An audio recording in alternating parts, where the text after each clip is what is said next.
On today's show, I'm bringing back a returning guest that was actually on my show back in October of 2019. The name of the company is Aben Resources Ltd, trade on the OTCQB. Ticker symbol ABNAF. They also trade on the TSX if you're up there in Canada or around Toronto.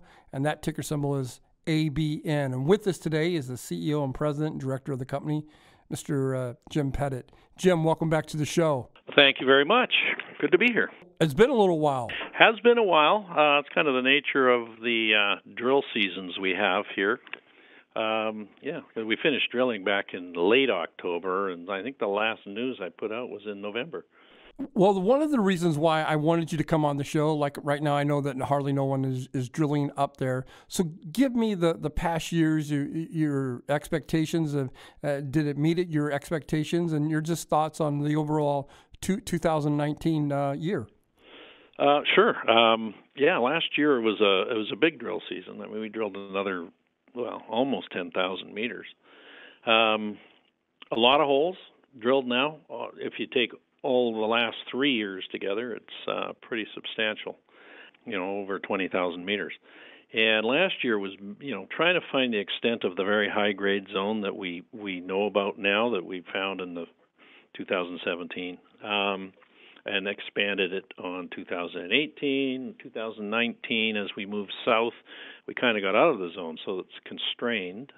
We were following what's called the alteration, and it changed and got away from the potassic influence in the alteration, which generally means you're near a heat source. As we moved south, we were testing geophysical anomalies because we did a big airborne mag back last May, and we tied that into what we knew from our database, and we were following some of these mags, trying to drill off the sides of these anomalies. They're called intrusives, and we had some interesting success, and we hit a lot of lower grade, not the high grade stuff, but larger, broader intersections of it. So anywhere from 70 to 100 meters of low grade, anywhere from half gram to 2.5 grams, and then in a lot of the holes we also had intercepts up to 7 to 9 grams. So it was a very different environment. Kind of disappointed the market. Sold off fairly early in the drill season because they want high grade. That is what it is. It gave us a lot of information. The guys have been working steadily through the off season now.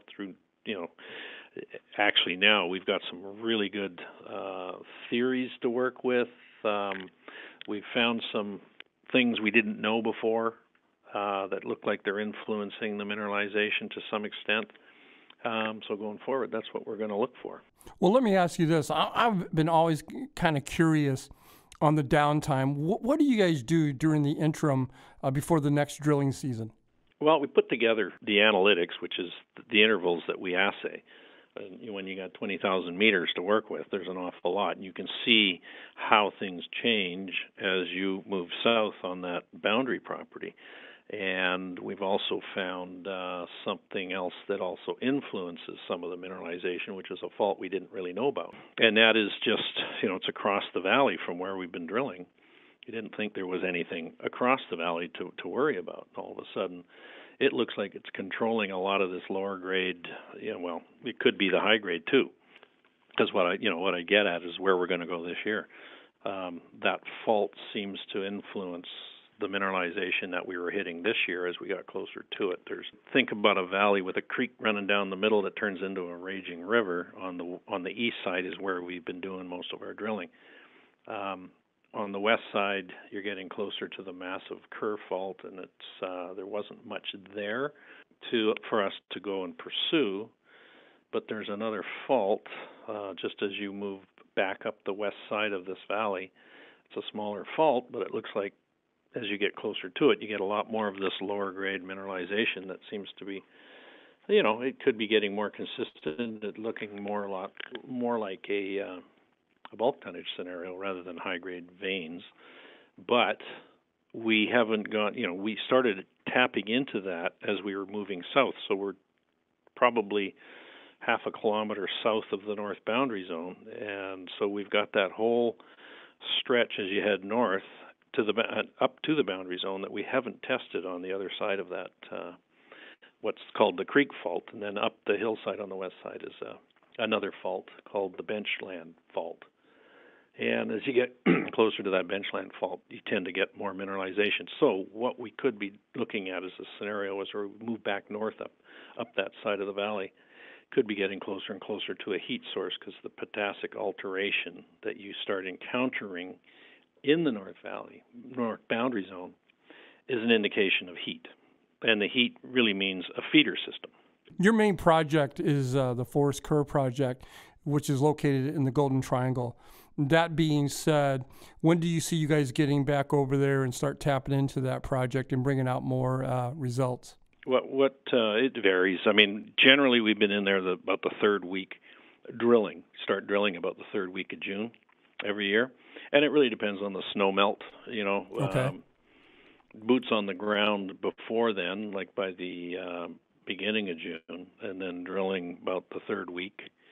Last year, I think right on. It was the same.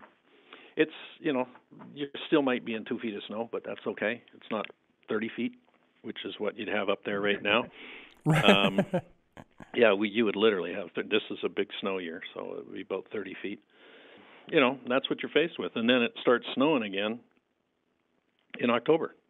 Actually, when I was up there in the middle of August last year, I went up there and up at the core shack, which is up top near where a lot of the drilling is going on, there was 3 feet snow drifts.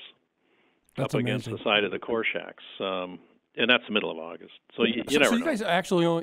You guys only actually have about a 4-month window. Yeah, you got a 4-month window, and I've got other properties, and I started earlier last year. 1 month earlier, and we were up in the Yukon doing some drilling that didn't turn out the way I wanted. We were using a RAB drill, which is a special kind of rotary air blast drill rather than, the big steel rods. And you can't have water in the system when you're doing that. And what we did is we hit artisanal water, so that kind of upset what we felt the assays were. They didn't turn out the way we expected them to, because that was the area we were finding gold on surface in the soils, like really high-grade stuff. And so that was kind of a spoiler. We're going to have another look at that. I don't know if we'll get to it this year, or I might bring somebody else in to do it. And then we've got the other project that I've got on hold in Saskatchewan. It's at the southern extent of where SSR, that used to be Silver Standard, it's now called SSR, where they're drilling. And they're drilling like 30,000 meters, and just on our northern border, and looking for more ore for their CB mine. And, they're having reasonably good success from the looks of things. So we may get in there. I just haven't done it yet because, we're still sort of consulting with the natives and that sort of thing. Absolutely. Jim, before I let you go, is there anything that we didn't get a chance to touch upon that you would like to illustrate to your stockholders and my listeners? Well, I think we're going to have a good season. I'm pretty confident there. We think we've narrowed things down, and because it would be nice to find where that high grade system came from, because it is very high grade. You've got grades. We've hit grades 10 meters of 38 grams on more than one occasion, and then Noranda hit a hole in there, but they weren't looking for that.